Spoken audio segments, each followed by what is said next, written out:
naitwa Lasti, assistant captain wa Kilifi South Pictures. Tumefurahia, tumecheza season tangu yanza hadi imefika mwisho. Walimu wamejitokeza, game imekuwa fiti, lakini towards the end of the season vile walimu wako na shughuli mingi, wengine wameenda marking, wengine wamesafiri, tumekuwa na ugumu wa kupata squad, lakini hivyo timu imeng'ang'ana, tumeattend game zote hadi season imeisha. So we hope next season ikikuja tutakuja tukiwa more strong than vile tulikuwa hii season. Kwa jina mimi naitwa Joseph, lakini kwa team mimi naitwa Kithi.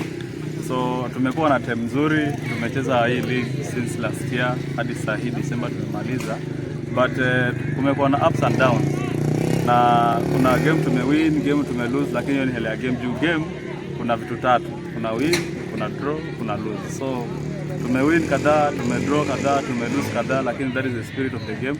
Hoping that next season, that is next year, tutajikakamua kama walimu, tutafanya team bonding, tutafanya mazoezi na tutahakikisha tunamaliza hapo top 10 angalau moving forward.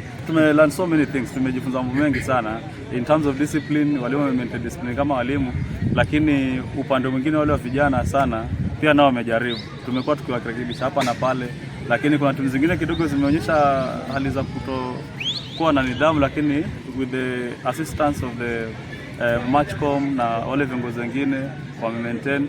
So far hatujapeana walkover. Hiyo ni discipline ya kuonyesha kwamba moving forward sisi pia tunapanda juu kiwango. Shukran sana. Thank you.